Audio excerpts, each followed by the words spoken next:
Hey, mega, dass es jetzt klappt, Angie. Ich freue mich total auf unseren Austausch.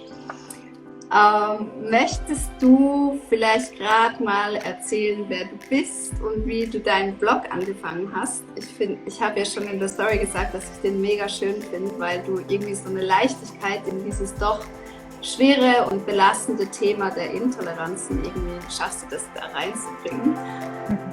Aber das fängt ja nicht so ohne an, oder? Nee, das war definitiv vor ein paar Jahren auch noch nicht ganz so leicht wie jetzt. Also auch nicht, dass es jetzt immer leicht ist, also überhaupt nicht. Aber ja, man lernt ja damit umzugehen. Ähm, ja, ich habe die Intolerant Wanderer gestartet vor mittlerweile 4 Jahren. Und zwar, wie es der Name schon sagt, war ich damals auf Reisen mit meinen Intoleranzen. Ich habe 2016 ähm, diverse Diagnosen bekommen, unter anderem Fructose- und Laktoseintoleranz, nachdem ich mehrere Monate extreme Verdauungsbeschwerden hatte und nicht wusste, an was es liegt, und dann diverse Tests gemacht habe. Kennen wahrscheinlich viele diese Prozedur. Ähm, ja, war toll, als ich dann wusste oder eine Diagnose hatte. Damit war es natürlich aber nicht getan. Und welche Diagnose hast du bekommen? Das war Fructoseintoleranz und Laktoseintoleranz. Okay, ja. Genau. Und war das mit dem Atemtest? Genau, ja. Das war beides mit Mhm. Atemtest. Ich habe auch diverse andere Tests gemacht. Ich habe Magen-Darm-Spiegelungen und so weiter gemacht, schon mehrmals. Aber das Einzige, was irgendwie eine Diagnose zumindest gebracht hat, waren diese beiden Atemtests, den Fructose- und den Mhm. Laktosetest. Genau. Und ich bin danach aber trotzdem länger reisen gegangen und dabei ist dann die Intolerant Wanderer entstanden. Ja, weil ich irgendwie nicht so groß gefunden habe zu dem Thema, wie man auch reist mit Intoleranzen und ich war da hauptsächlich in Asien und in Australien unterwegs und auch wo man da essen gehen kann und was man kaufen kann für Produkte und wie das da ist. Also Mhm. habe ich die Intolerant Wanderer gestartet. Mega. So schön. Also schön, dass du es Ja. gestartet hast, aber nicht schön, dass es angefangen hat.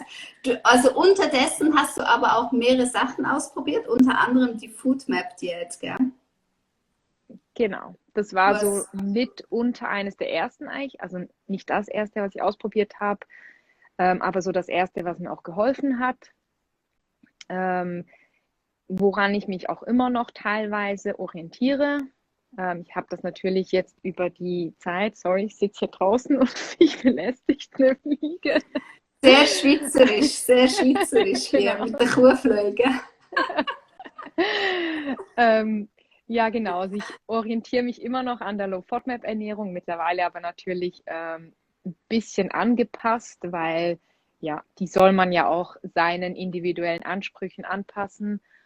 Und ja, habe so über die Jahre, habe auch sonst natürlich einiges ausprobiert, mich in viele Themen eingelesen. Ich habe mittlerweile auch eine Ausbildung gemacht oder eine Weiterbildung zur ganzheitlichen Ernährungsberaterin, um da noch mal ein bisschen mit diesem ganzheitlichen Ansatz mehr über das Thema zu lernen. Und das finde ich ein sehr spannender Ansatz. Auch wie das Mentale mit einspielt, was es da halt sonst noch so für Faktoren gibt, nicht nur die Ernährung.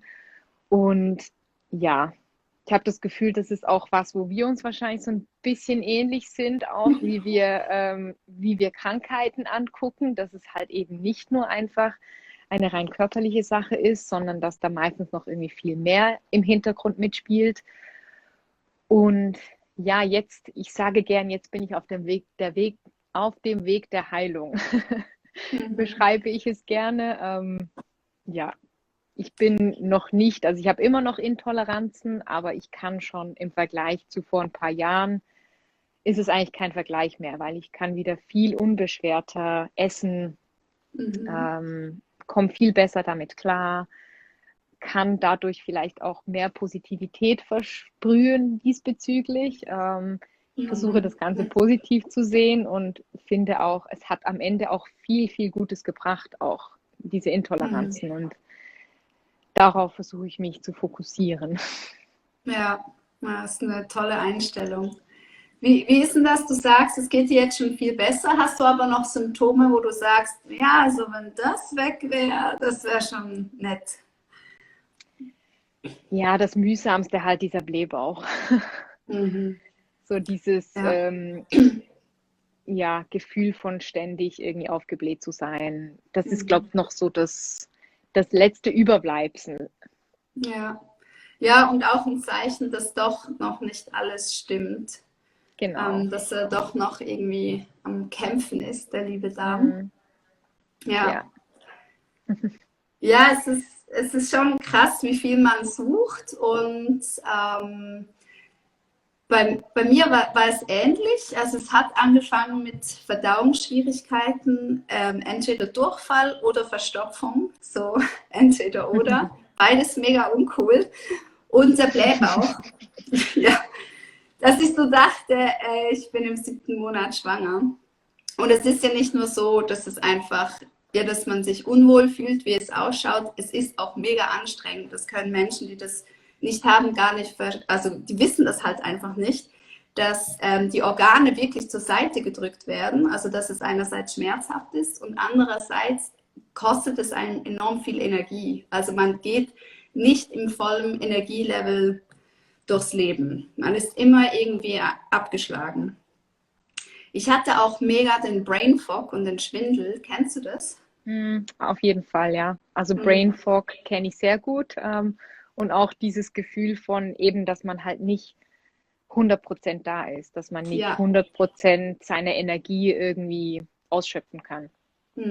Ja. Ja, das ist ein mega frustrierender Zustand. Irgendwie das ganze Umfeld macht einfach weiter und yes, und man ist da so sich eh schon am Mühe geben mit der Ernährung und allem und am Suchen und ja. Ähm, Bei mir war es ja so, ich habe auch wie du das Foodmap gemacht und hatte auch die ähnliche Erfahrung. Es ging mir besser von der Symptomatik her. Sprich, ich habe dann wie rausgefunden, die Lebensmittel lieber meiden und die kann man dann einführen und so weiter. Aber ich habe es nie von der ganz strikten Phase, ich konnte nie etwas einführen, weder eine Avocado oder immer wenn es auf ein anderes Level ging, hatte ich wieder diese allergischen Reaktionen und richtig, richtig stark. Und das hat mich so frustriert, weil man eigentlich die Foodmap-Diät ja nur 8 Wochen machen darf in dieser strikten Phase, wegen einfach der Tendenz zu einer Mangelernährung. Und Schluss am Ende war die Ernährungsberaterin im Krankenhaus auch super frustriert. Und das ist immer so ein Scheißpunkt, wenn dann die Leute auch frustriert sind, die eigentlich mehr Ahnung haben sollten. Und ich war dann zu der Zeit beim Chefarzt vom Bauchzentrum im Inselspital Bern, also sehr renommiert. Und der hat mir dann gesagt, Frau Bucher, Sie haben das alles, das ist so, aber wir können nichts machen, wir sind noch nicht so weit. Es kommen zwar jeden Tag neue Studien über den Darm raus, aber es ist so ein komplexes Thema. Ich behaupte mal, hat er gesagt, wir haben das beste Antibiotikum entwickelt im Inselspital Bern. Aber 2/3, die das nehmen, denen geht es genau gleich schlecht oder noch schlechter. Und ich dachte mir so, nee, da kann ich ja, das ist ja eine Lotterie. Dann habe ich mich gegen das Antibiotikum entschieden und dann meinte die Arzthelferin, Frau Bucher, schauen Sie mal außerhalb. Da wurden schon vielen geholfen. Und das war so für mich der Satz, wo ich so dachte, Scheiße, das heißt ja auf Deutsch, ich bin austherapiert, aber ich mag eigentlich die Schulmedizin, weil das ist so sicher. Und jetzt muss ich außerhalb gucken gehen. Ja. Und das war dann so schlussendlich der Weg, wie ich zu Anthony William gekommen bin. Und der Weg, wo du ja auch in deinen Stories gesagt hast, ich probiere das jetzt mal. Spooky, spooky. Ja, Ja. ich muss zugeben, ein bisschen ja. Also ich bin da wirklich sehr offen. Ich schaue mir auch gerne alles an, ich lese mich ein, ich informiere mich. Aber ich habe schon auch gerne, wenn etwas so Hand und Fuß hat, wie man so schön Mhm. sagt. Wer nicht? Wer nicht? Und ja, und also ich habe mir auch also so, ich habe mir nicht alles durchgelesen, ich habe mir auch die Bücher nicht gelesen, aber ich habe mich so ein bisschen eingelesen, was seine Theorien sind. Und vieles macht ja auch total Sinn. Also finde ich, also das macht auch so aus, auch mit meiner ganzheitlichen Ausbildung, das passt irgendwie. Aber das sind doch so ein paar kleine Sachen, bei denen ich mir unsicher bin, weil die überhaupt nicht so in ich nenne es jetzt mal so mein Weltbild passen. Ja, Oder nennen wir in es mein, so. oder in, Jeder von uns hat Prägungen und Weltbilder. Es ist mega wichtig, dass wir darüber reflektieren und auch irgendwie rausfinden, warum uns etwas abstößt oder etwas anzieht. Mega wichtig, finde ich. Gerade wenn man chronisch erkrankt ist, ja, und gezwungen ist, immer wieder in Ecken zu schauen. Es ist ja auch echt schwer, aber daran wachsen wir ja auch unglaublich. Ich glaube, Menschen, denen es einfach immer gut geht, die brauchen ja gar nicht diese Anpassungsfähigkeit, die wir über die Jahre entwickeln müssen. Ja, das stimmt. Darum, ich finde auch, das kann man ja auch immer positiv sehen, wie Mhm. man da immer, ja, sich immer auch wieder in Neues reindenkt oder wie du sagst, irgendwie, ich finde, den Horizont erweitert und was mich vielleicht heute noch abschreckt, in einem Jahr bin ich vielleicht da voll dabei. Das weiß man nie. Ich habe mal Genau. gesagt, ich streiche meine Wände nie blau. Ah, okay. Tja, so kann Ja. es kommen. Ja, ich verstehe das total. Dieses Ohr, das ist spooky. Er sagt ja, er hat seine Informationen von einem Spirit. Und für mich war es dann so in dem Zeitpunkt, dass ich so dachte, okay, ich nehme die Arzthelferin beim Wort und habe mir die ganzen Übersetzungen von ihm angehört, von den Radioshows.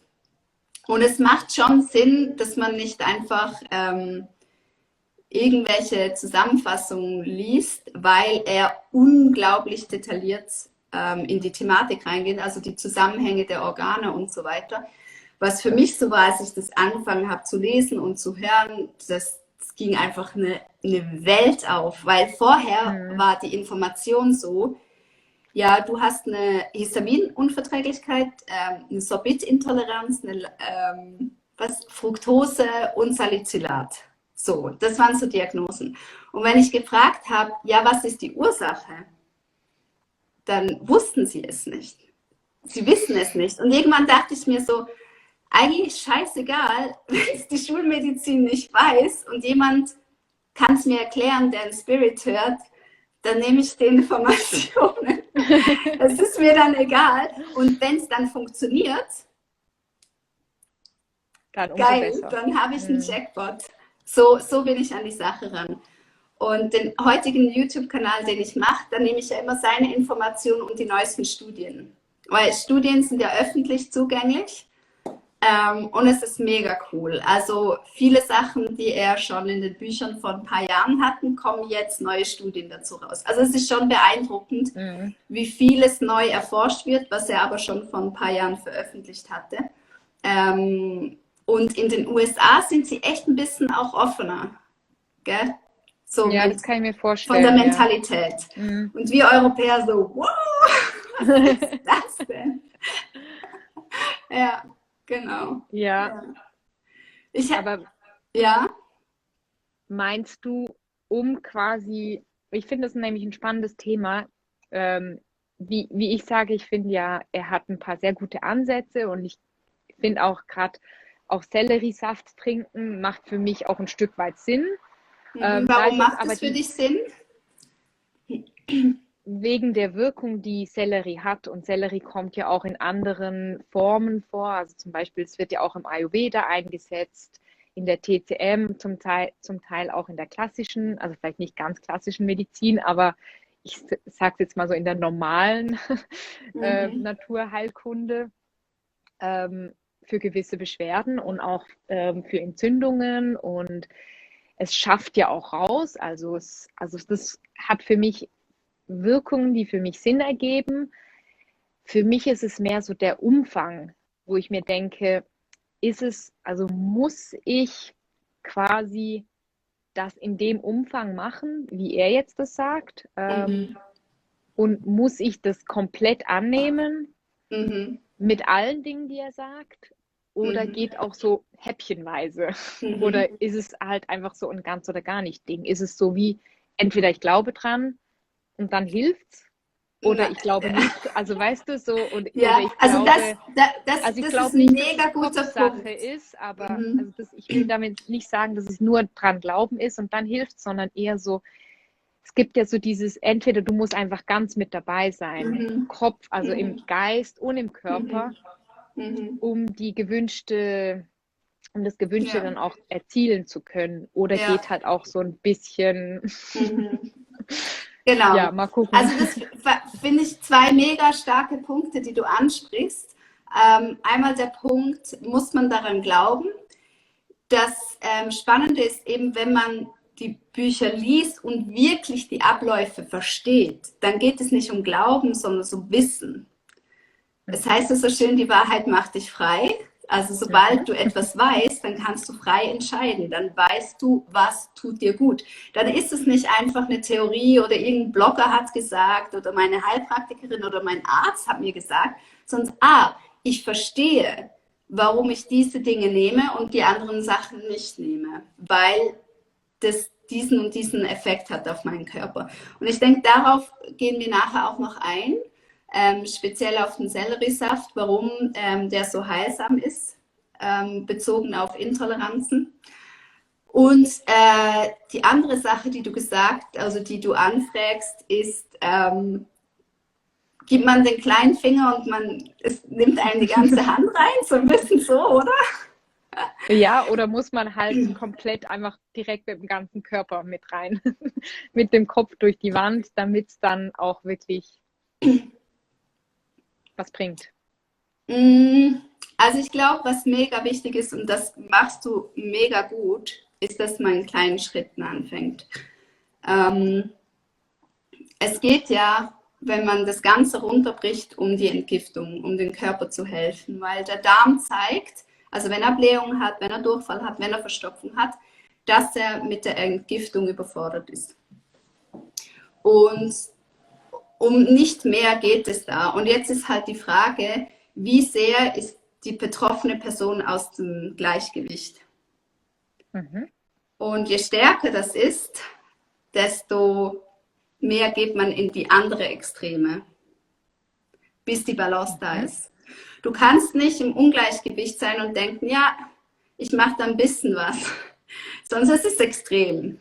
Es ist extrem. Aber ganz ehrlich, das, was ich vorher gelebt hatte mit den Intoleranzen und den Schmerzen und den Nächten und dem Schwindel und der geschwächten Energie, das war auch extrem.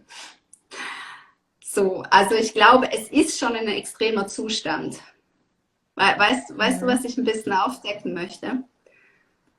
Absolut, ja. Ähm, Und ich sehe das ja. ja auch so, geht ja auch ein bisschen mit allem so. Ich denke mir jetzt so im Nachhinein, hätte ich die letzten Jahre vielleicht etwas mal wirklich, also in Bezug auf Ernährung, vielleicht ein bisschen krasser gemacht, so ein bisschen strikter, ähm, Mhm. wäre das Ganze vielleicht auch so ein bisschen schneller wieder in die richtige Bahn geraten, so. Weil, wie du sagst, manchmal muss man halt, also man muss ja irgendwo gegenlenken, wenn etwas aus Mhm. dem Ungleichgewicht ist, und wenn es dann halt immer nur so ein bisschen ist, kann das ja nie wieder in die andere Richtung fallen. Ja, ja, Darum, das macht voll Sinn, ja. ja. Und da möchte ich aber auch noch was sagen. Ich glaube ja, und das zeige ich auch immer auf meinem YouTube-Kanal, dass es verschiedene Heilungswege gibt. Gell? Ich gehöre nicht zu den Menschen, die sagen, du musst das machen, weil das ist der einzige Heilungsweg. Das glaube ich nicht. Das glaube ich nicht. Aber was ich glaube, ist, dass es einem unglaublich dient, wenn man sich in einen gewissen Heilungsweg verliebt. Weil wenn wir verliebt sind, dann nehmen wir das Gegenüber an, auch wenn es manchmal scheiße ist, wenn es anstrengend ist, wenn es bedeutet, dass man auf Dinge verzichtet und andere Sachen zu sich nimmt, die nicht so geil schmecken. Und dieses Verliebtsein, das ist bei mir halt passiert, dass ich wirklich die Bücher gelesen habe und gedacht habe, fuck, ist das geil. Ich weiß jetzt alles über meinen Körper und kann in diese Selbstverantwortung gehen, was ich echt anstrengend fand, damals in der Schulmedizin, weil mir nie was erklärt wurde. Einfach nicht. Es wurde über Symptome gesprochen, aber nicht über die Ursache. Und über die Ursache würde ich jetzt auch gerne erzählen, bevor wir ins Sellerie-Thema gehen und auch die Frage beantworten, muss ich denn alles machen, was er sagt? Weil ich glaube, das erklärt sich dann ein bisschen. Also seine Ernährungsweise, ich will mal sagen, das sind so 3 Säulen. Das ist einmal die Entgiftung, das ist gesunde Lebensmittel oder die richtigen Lebensmittel und es sind die Störenfriede, die Unruhe in unser System reinbringen. So, jetzt fängt alles an und endet alles mit unserer Leber. Und das ist ein Organ, was ich überhaupt nicht beachtet habe, weil meine Symptomatik ja im Darm sich abgespielt hat. Das heißt, ich war halt mega fokussiert auf den Darm. Entweder ich habe Tabletten genommen, den Stuhlgang fördern oder der Durchfall aufhören lässt. Ich habe mir sogar Kaffeeeinläufe gegeben, liebe Anschi, weil ich konnte zum Teil 2 Wochen nicht auf Klo. Das bedeutet, man vergiftet innerlich. Also diese ganzen Gase, das nimmt ja der Körper auf. So, also ich war total auf meinen Darm fixiert und auf die ganzen Lebensmittel, die ich weglassen soll, gemäß den ganzen Tests, die ich gemacht habe. Also bin ich eigentlich durch die Diagnose von das kannst du nicht vertragen, bin ich eigentlich in eine Essstörung rein. Und da habe ich mich befunden, in diesem Angst vor Essen, Angst vor meinem Darm und so weiter und neuen Schmerzattacken. Und das Leberorgan, das kannte ich so nicht. Und was ich lernen durfte, ist, dass die Leber dafür zuständig ist, alle Gifte einzusammeln. Aber auch Adrenalin, pathogene Keime, Fett im Blut, natürlich Alkohol und so weiter. Auch Belastungen, die unsere Eltern uns mitgegeben haben. Es gibt Gifte, die verwendet wurden. Das ist so ein Insektizid, DDT heißt das. Und das kann man jetzt noch nachweisen in unseren Körpern. Und die Leber ist dafür da, das zu filtern. Weil jeden Tag fließt 2300 Liter Blut durch unsere Leber und die fängt das alles ein, damit das Blut, was zu unserem Herz und unserem Hirn geht, diese Organe nicht belasten. Also eine mega tolle Freundin, die wir da haben. Und diese Freundin, die hat tausende von Leberzellen. Und aus diesen Leberzellen heraus wird die Gallenflüssigkeit produziert. Also nicht in der Gallendrüse, sondern in der Leberzelle. Und die Gallenflüssigkeit geht in die Galle und von da in den Dünndarm. Und wenn jetzt die Leber belastet ist, weil wir die Pille genommen haben, weil wir in einer Schimmelwohnung leben, weil wir eine Trennung erlebt haben und enormen emotionalen Stress oder weil wir eine Vorbelastung von unseren Vorfahren hatten oder uns mit dem Epstein-Barr-Virus infiziert haben, pipapo, produziert die Leber nicht mehr so viel Gallenflüssigkeit, weil diese Leberdrüsen verstopft sind. Dann ist es so, dass die Magensäure den Hilferuf von der Leber bekommt und sagt, okay, kein Problem, wir machen mehr Salzsäure in der Produktion, gar kein Problem, weil was wir nicht wollen, ist, dass das verdaute Essen in den Dünndarm kommt und da nicht basisch gemacht wurde oder nicht ganz aufgelöst wurde. Und die Gallenflüssigkeit, die sorgt eben dafür, die sorgt für die Darmperistaltik. Und wenn die wenn die Gallenflüssigkeit nicht im Dünndarm ist, dann kommt da Essen in den Dünndarm und es wird nicht nach unten transportiert. Also ein mega schrecklicher Zustand. Gut, die Salzsäure sagt, kein Problem, ich übernehme das. Jetzt hat die Salzsäure einen großen Feind. Und der heißt Stress oder modernes Leben. Du kannst es nennen, wie du möchtest. Jeder von uns ist gestresst, fast täglich. Und dann wird die Salzproduktion runtergefahren. Das heißt, wir essen und Proteine und Fett, Viren, was auch immer, was wir aufnehmen, landen im Dünndarm, nicht basisch gemacht, weil die Salzsäure macht die Sachen basisch. Also haben wir zu viel Säure im Darm, wir haben zu viel Gifte da. Und dann haben wir gute und schlechte Bakterien. Zum Beispiel den Strep kennen wir alle, die Intoleranzen haben oder eine Neigung zum Reizdarm. Das ist dem sein Lieblingsessen. Der denkt sich so, geil, gib mir den Scheiß, wird mega groß. Und die guten Bakterien, die eigentlich da wären und super fleißig abbauen würden, die werden immer kleiner. Weil auch hier ist wieder das Gleichgewicht im Darmmikrobiom ausschlaggebend. Wenn ein Bakterienstamm groß wird, dann wird der andere klein. So, und dann haben wir noch was Zusätzliches, was echt fies ist. Wenn die Leber überlastet ist, dann gibt sie über diese Gallenflüssigkeit Toxine ab. Weil irgendwann ist sie so voll, dass sie sagt, okay, ich habe das alles gespeichert, ich opfere mich für dich, aber wenn ich jetzt noch mehr speichere, kriege ich eine Leberzirrhose oder was auch immer. Und dann gibt sie das über die Gallenflüssigkeit ab. Das heißt, wir haben pathogene Keime im Dünndarm und die denken sich, ja, noch mehr gutes Futter, die feiern eine Party und werden noch größer. Genau. Und dann bilden sich in den Darmtaschen Biofilme, aber das ist kein positives Biowort, es ist negativ. Und da wachsen die negativen Darmmikrobien. Was dazu führt, dass der Darm sagt, alles rausschleusen, da ist Gift, heißt Durchfall. Oder eben die Peristaltik ist nicht vorhanden, man leidet an Verstopfung. Dann essen wir einen Apfel zum Beispiel, kriegen mega Bauchschmerzen und Blähbauch, machen einen Atemtest und dann wird uns gesagt, ja, Fructoseintoleranz oder Sorbitintoleranz. In Wahrheit ist es so, dass wir den Apfel essen und der Apfel eigentlich der beste Freund von uns wäre, weil er die pathogenen Keime tötet. Alles, was tot ist, gärt. Und das passiert dann in unserem Darm. Das heißt, wir geben dem Apfel oder gesunden Nahrungsmitteln die Schuld dafür, dass die eigentlich etwas töten, was uns nicht gut tut, kriegen aber Symptome. Also der Apfel ist nicht die Ursache. Die Ursache ist die träge Leber oder die Gifte oder die Pille oder Medikamente, die wir schlucken oder der Stress. Aber schlussendlich geben wir den Früchten die Schuld oder dem Histamin oder dem Sorbit. Und das ist der große Fehler der Geschichte, der für mich so, what? Ich habe so lange mich einseitig ernährt und genau die Sachen gestrichen, die mich eigentlich geheilt hätten. So, das ist jetzt wirklich eine Kurzzusammenfassung, sehr spielerisch erzählt, ich weiß nicht. Aber da kann man sich ein Bild darüber machen, wie fehlinformiert wir auch heutzutage einfach sind. Absolut, genau. Also hast du wirklich sehr schön erklärt, finde ich, sehr gut. Und ja, es macht natürlich alles Sinn. Also. Ja, also das ist auch Wissenschaft. Ja.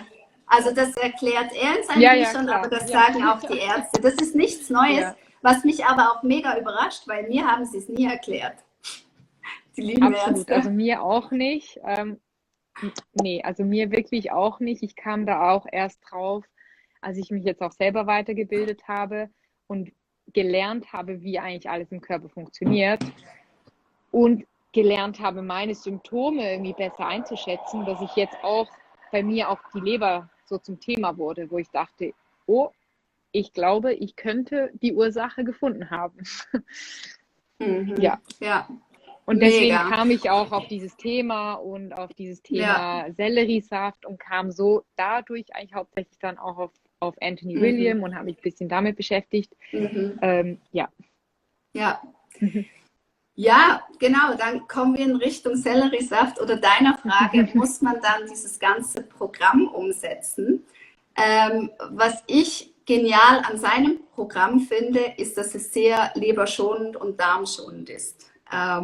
Sprich, man macht kein Saftfasten und so weiter, was die Nebennieren belastet, sondern man schaut immer, dass die Nebennieren geschützt sind, was super wichtig ist wegen dem Adrenalin. Und wie wir jetzt gelernt haben, ist Adrenalin auch giftig, genauso wie Schwermetalle oder pathogene Keime. Deswegen immer schauen, dass man genug isst und regelmäßig isst. Ja, dann haben wir den Selleriesaft. Das ist damit, wo er bekannt wurde, aber seine Sachen fangen eigentlich mit dem halben Liter Zitronenwasser an, was wir ja auch vom Ayurveda kennen. Also er hat eigentlich viele Sachen drin, wo man sagen kann, das kennen wir eigentlich von anderen Orten. Und ich sage auch immer gern, wenn unsere Hexen damals nicht verbrannt worden wären, könnte das auch ein Programm gewesen sein von unseren Hexen. Genau, aber wir haben halt unsere Heilkunst an die Kirche verloren, wo eben Ayurveda das nicht hat und TCM auch nicht. Das muss man schon so sagen, dass wir Europäer da einfach ein Stück Wissen kaputt gemacht haben dadurch. Genau, also es ist der halbe Liter Zitronenwasser, der schon mal durchspült und der Leber eigentlich hilft, das, was sie die ganze Nacht vorbereitet hat, loszulassen. Weil die Arbeit hat die Leber gemacht. Die Leber entgiftet sie ist da. Es geht ja nur darum, sie zu unterstützen. Dann haben wir den Selleriesaft, den man eine halbe Stunde später trinkt. Und empfohlen wird ja ein halber Liter. Aber du machst es genau richtig, Angie. Man muss nämlich echt mit kleinen Schritten anfangen, weil es so wichtig ist, dass man dem Körper die Zeit lässt, sich an neue Informationen zu gewöhnen. Und alles, was wir einatmen, alles, was wir trinken und essen, ist Information. Und damit darf der Körper erst einfach mal klarkommen. Da ist das Mitgefühl auch wieder so wichtig. Was übrigens die Kernbotschaft ist von Anthony William, warum ich überhaupt nicht verstehe, dass es so viele Dogmatiker gibt in dieser Community, weil sein Kernpunkt immer das Mitgefühl ist und langsam und hier und wenn man sich das nicht leisten kann, dann macht man es nicht, dann macht man vielleicht das. Also nicht alles glauben, was im Internet rumschwirrt, ganz wichtig. Also wenn wir Mitgefühl mit unserem Körper bleiben, dann fängt man vielleicht so mit einem Schnapsglas Sellerie an und steigert dann irgendwann auf einen halben Liter. Man steigert auf einen halben Liter, weil der Selleriesaft ist quasi wie vorverdaut, weil die ganzen Sporen weg sind und der Magen erhält die Information, okay, kann ich gleich durchschießen. Und wir wissen ja bei allen Früchten und Gemüse, wenn wir jetzt anschneiden, verliert es schon an wie sagt man, Mineralstoffen und so weiter. Das heißt, es kommt in den Magen, geht gleich in den Darm und hat somit die volle Kraft, sich zu entfalten.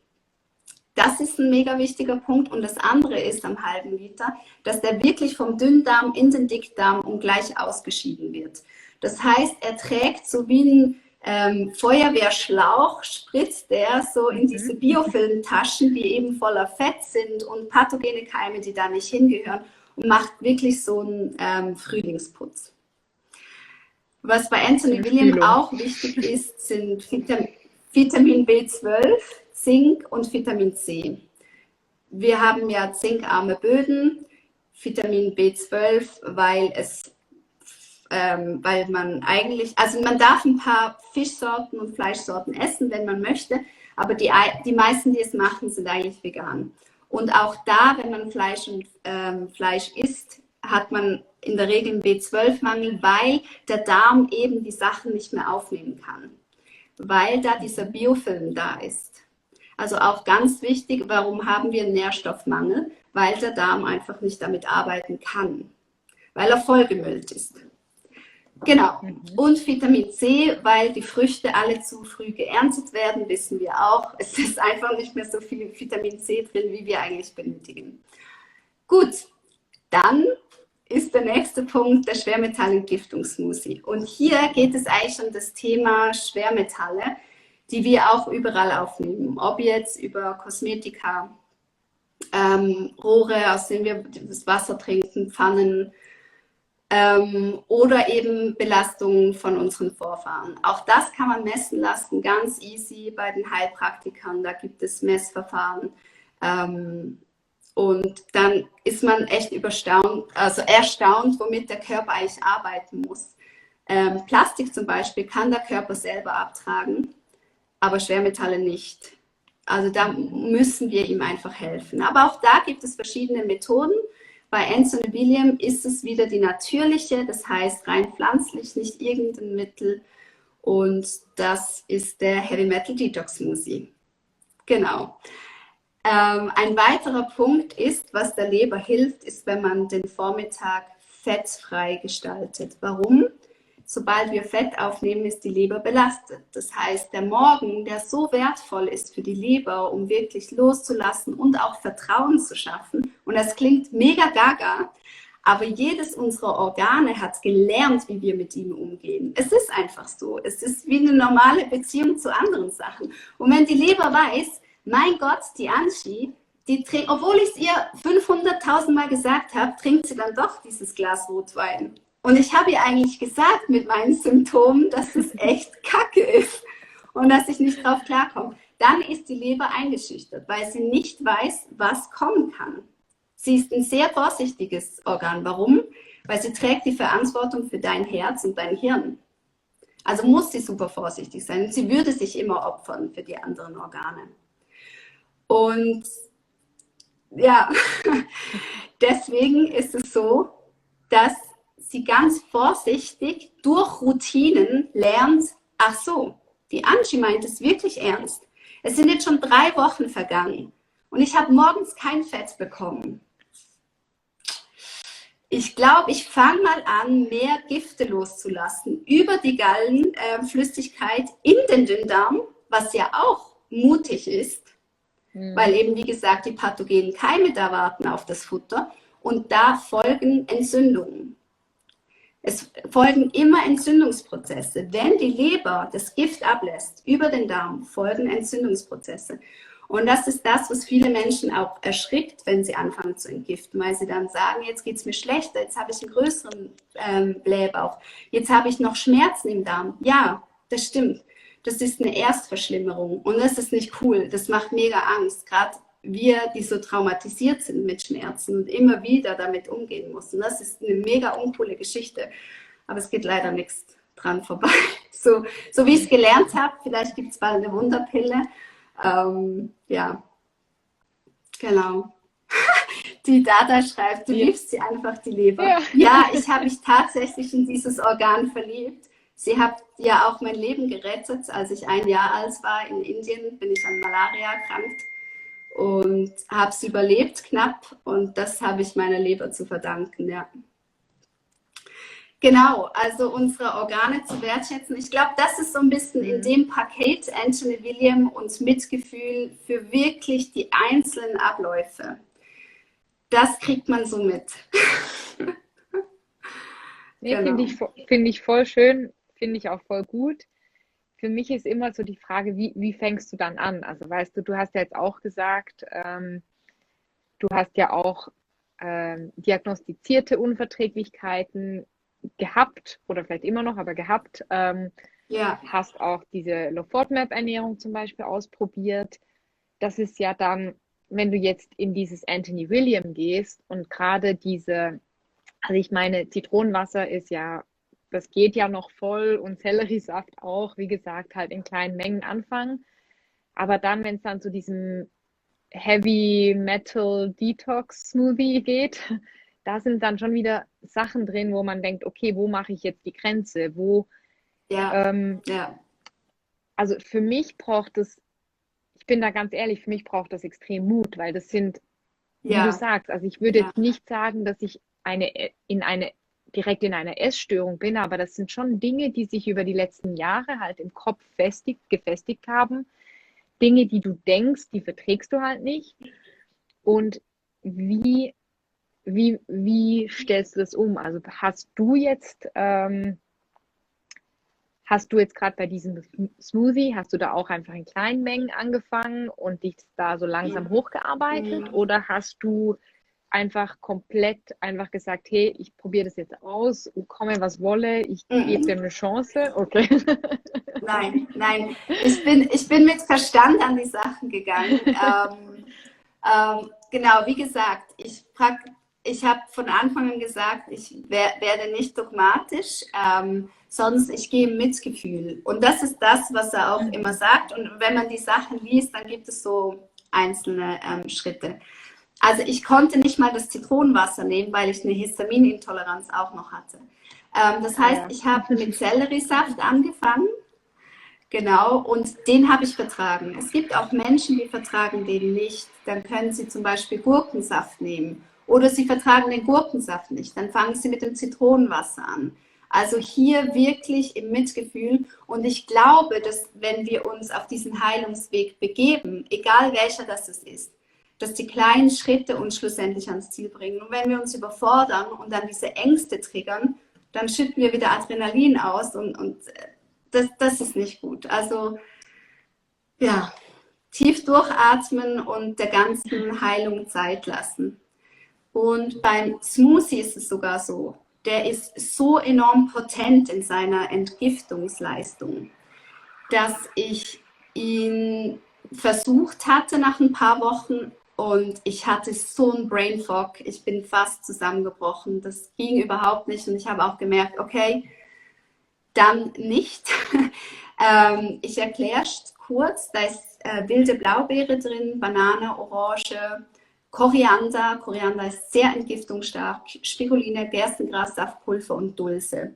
Und diese Kombination macht also, dass zum Beispiel die Dulse, die saugt ja auf und der Koriander, der treibt raus. Also alle Komponenten haben wieder ihre Aufgabe, wie sie wirklich die Schwermetalle einfangen.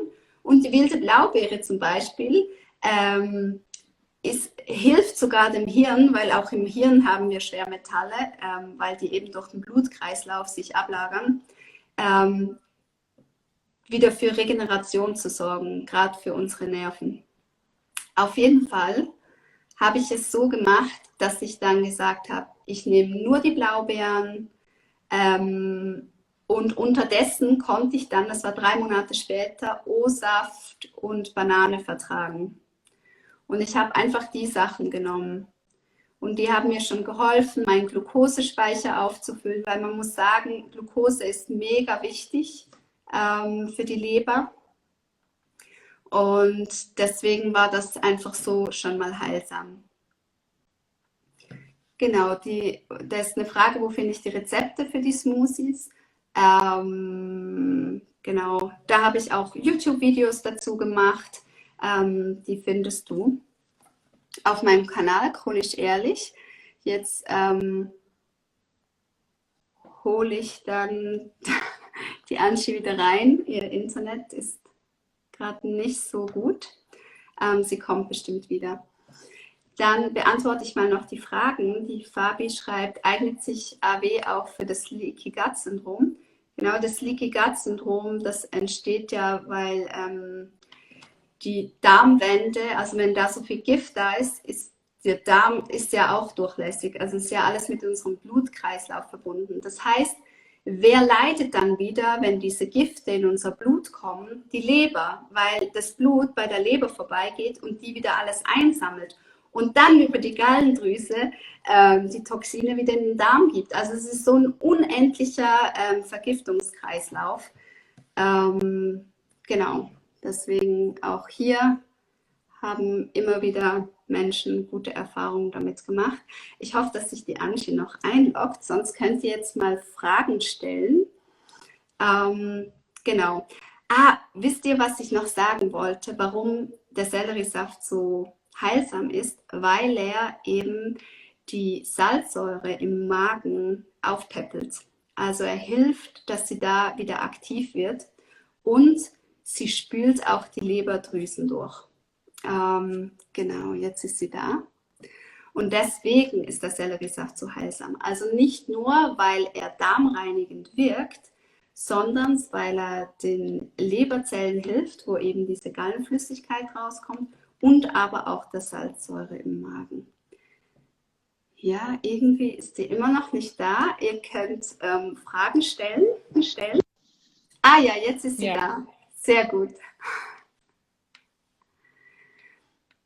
Genau. Schreibt gerne. Ja, ich speichere das Live ab. Ganz klar. Wie verhält es sich in der Stillzeit?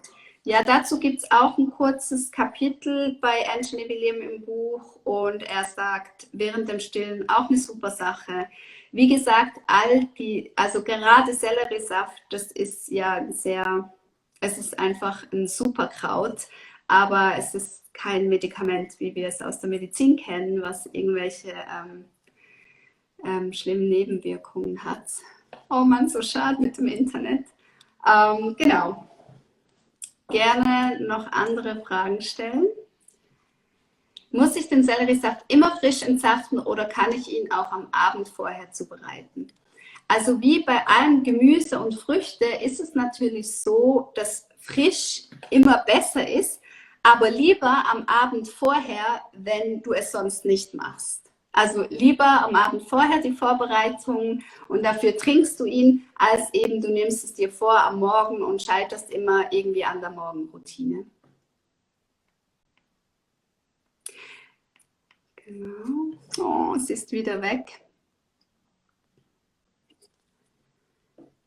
Okay, ich versuche sie zu finden. Die Angie mit dem schlechten Internet.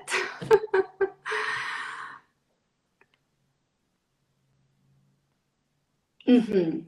Genau, also der Selleriesaft aus dem Glas. Dazu meint Anthony William, dass es halt schade ist, da wird meistens mit Zitronenwasser gearbeitet und dann haben wir wieder, also einfach, dass es haltbar gemacht wird und dann haben wir wieder zwei Informationen. Und für den Magen und den Darm ist es in dem Zustand, wenn du wirklich aus dem Gleichgewicht bist, also wenn du dich im Ungleichgewicht befindest, ist es wichtig, dass er nur eine Information bekommt und dann mit der arbeitet. Genau, deswegen auch nur Selleriesaft oder nur Gurkensaft, nicht Gurken, Apfel, bla bla Saft, sondern nur eine Information.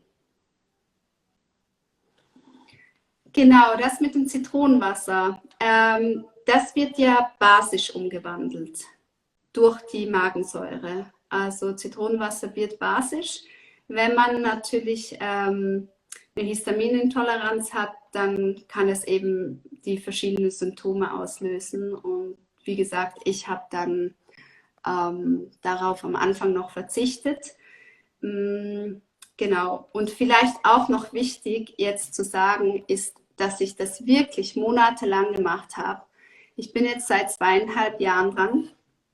Nach 3 Monaten dachte ich mir so, wow, das fühlt sich anders an. Das fühlt sich irgendwie anders an. Und dann bin ich in die striktere Phase reingegangen. Ich habe auch ein Video gemacht, das heißt die 5 Ebenen der Entgiftung. Und da zeige ich auch, welche Entgiftungsebene es gibt. Also es ist wichtig, dass man nicht auf der höchsten Ebene einsteigt. Ich hatte mich dann entschieden nach 3 Monaten, dass ich 9 Monate eine höhere Entgiftungsstufe mache. Ich war da auf Entgiftungsstufe 5. Das ist eigentlich die höchste. Und das war nicht ohne das Entgiften, aber es hat mich mega vorangepusht, so dass ich nach einem Jahr ja, nach einem Jahr habe ich gesagt, es ist alles gut, es ist gut, es ist alles vorbei. Und dann habe ich eine Traumatherapie angefangen und habe dann nochmal auf einer anderen Ebene heilen dürfen. Das ist dann nochmal ein ganz anderes Chapter für uns chronisch Erkrankten, das genau, das einfach tief geht, wenn man so über Jahre mit Symptomen gekämpft hat und auch emotionalem Stress.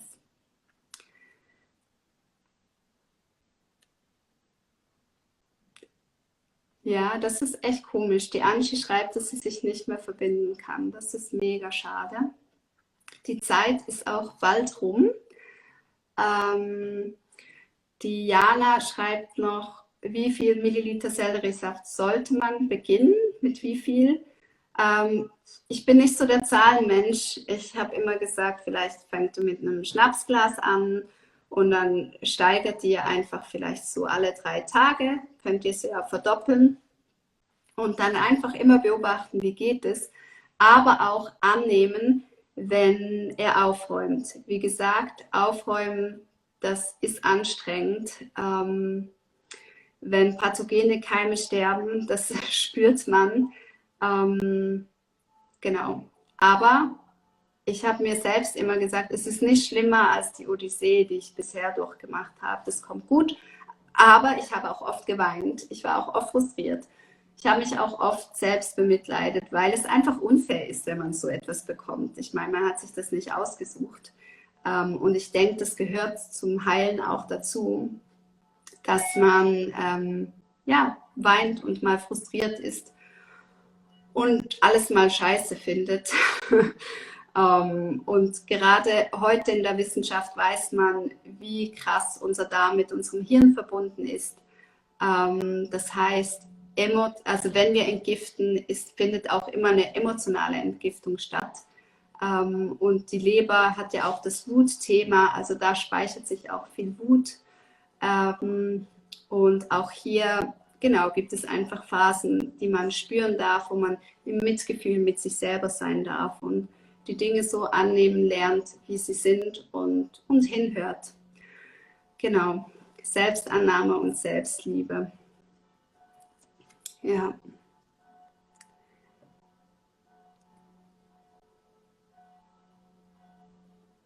Genau, da schreibt,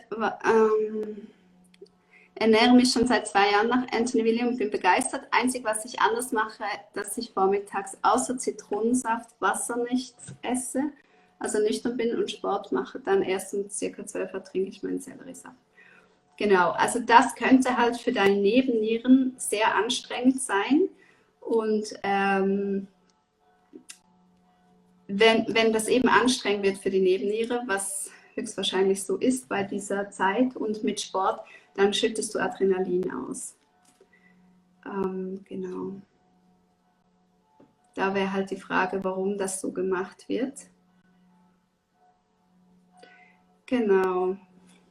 Vielleicht schaltet die Antje noch ihr Handy aus und kommt noch mal rein. Ich würde noch so gern eine Abschlussrunde mit ihr machen. Ich schaue jetzt noch wegen den Fragen. Kommt noch was rein vielleicht? Ich fühle mich so einsam hier. Schreibt etwas. Ich hoffe, dass die Antje noch mal reinkommt. Ja, ich hoffe auf jeden Fall, dass ihr dass ihr einiges lernen durftet und dass es euch gut getan hat, das mal aus der Sicht zu sehen und dass es euch Impulse gegeben hat, so individuelle Impulse, weil das liebe ich am meisten, wenn man sich für sich individuell etwas raussuchen kann. Hallo Antje, ich bin jetzt so froh, dass du nochmal dazu geschaltet bist. Ich habe mich echt einsam gefühlt. Aber ich hoffe, es funktioniert jetzt. Ja. Keine Ahnung. Ausmachen und wiederkommen. Ja, du stockst. Ja, du stockst ja, leider schon wieder. Jetzt geht es. Was sind so deine Abschlussgedanken?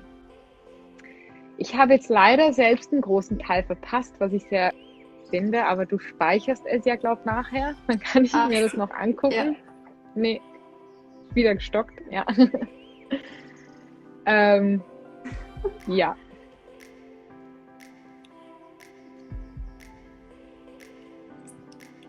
Ja, sie ist schon wieder weg.